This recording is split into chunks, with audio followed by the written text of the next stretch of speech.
जंगल में बहुत सारे जानवर एक साथ रहते थे। वे सभी एक साथ घूमने जाते, सभी एक साथ खाना खाते और सब लोग आपस में मिलजुल कर एक साथ रहते। उस जंगल का राजा बब्बर शेर एक बंदर के बच्चे से बहुत प्यार से बातें करता। उसको बंदर का बच्चा बहुत पसंद था। उसी जंगल में एक लोमड़ी रहती थी। वो बंदर से बहुत जलती थी। वो हमेशा बंदर का शिकार करने को सोचती रहती थी। परंतु इस जंगल के राजा बाबर शेर का सख्त नियम था कि जो कोई भी मांसाहारी जानवर अपने जंगल के सीमा में किसी जानवर का शिकार नहीं करेगा। अगर जो कोई अपने जंगल के सीमा में शिकार करेगा तो उसको मैं खा जाऊंगा। इसलिए लोमड़ी चाह कर भी किसी जानवर का शिकार ना कर पाती। उसको दूसरे जंगल में शिकार करने जाना पड़ता, जिससे लोमड़ी राजा से भी जलन महसूस करती। एक दिन लोमड़ी राजा से और बंदर से बदला लेने के लिए एक उपाय सोचा। उसने दूसरे जंगल के शेर राजा के पास गई और बोली, शेर राजा, आपको आपके जंगल का राजा मारने की प्लानिंग कर रहा है। जब दूसरे शेर ने लोमड़ी की बात सुनी तो उसको बहुत गुस्सा आया और उसने बोला कि क्या तुम सच बोल रही हो? तब लोमड़ी बोली, हाँ राजा साहब, मेरे जंगल का राजा आपको मार के इस पूरे जंगल का राजा बनना चाह रहे हैं, इसलिए उसने आपको मारने की प्लानिंग बनाई है। तब शेर बोला कि अगर तुम्हारी बात सच हुई तो मैं तुमको अपने जंगल का प्रधानमंत्री बना दूंगा। तब तो लोमड़ी को बहुत खुशी हुई। लोमड़ी की बातें सुनकर दूसरे शेर की आंखों में खून उतर आया। उसने गुर्राते हुए चेतावनी दी, लोमड़ी, अगर तेरी जुबान झूठी निकली तो मुझसे बुरा कोई नहीं होगा। गुस्से की आग में जलते हुए उस शेर ने रात होने का इंतजार किया। जैसे ही जंगल में सन्नाटा छाया, वो दबे पांव बाबर शेर के इलाके की ओर निकल पड़ा।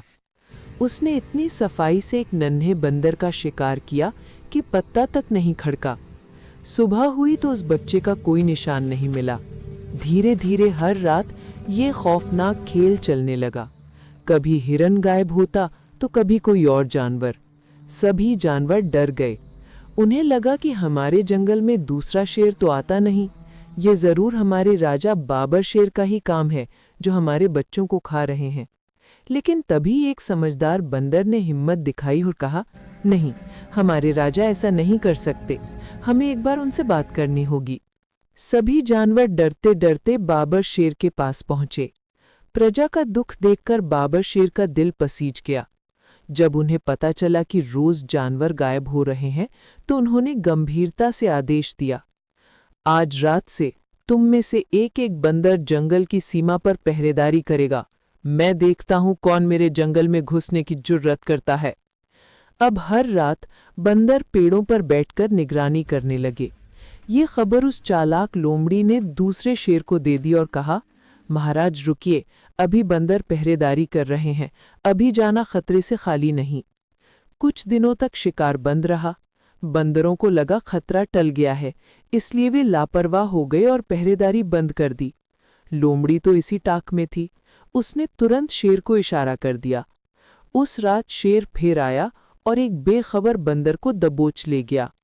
जब ये खबर बाबर शेर को मिली कि पहरेदारी हटते ही फिर शिकार हुआ है तो उन्हें बहुत गुस्सा आया। उन्होंने तय किया कि अब जंगल की रक्षा वो खुद करेंगे। बाबर शेर रात के अंधेरे में सीमा पर जाकर छिप गए। तभी उन्हें झाड़ियों में हलचल दिखी। दूसरा शेर जैसे ही सीमा के अंदर आया, बाबर शेर पहाड़ बनकर उसके सामने खड़े हो गए। बाबर शेर ने उसे रोका, लेकिन वो नहीं माना। फिर क्या था, दोनों के बीच भयंकर युद्ध छिड़ गया। जंगल दहाड़ से गूंज उठा। आखिरकार बाबर शेर की ताकत के आगे वो घुस बैठिया टिक ना सका। बाबर शेर ने उसे नीचे दबोच लिया और पूछा, क्यों, तूने मेरे बेजुबान जानवरों को क्यों मारा? उस शेर ने कराहते हुए सच उगल दिया, मुझे तुम्हारी ही लोमड़ी ने भड़काया था।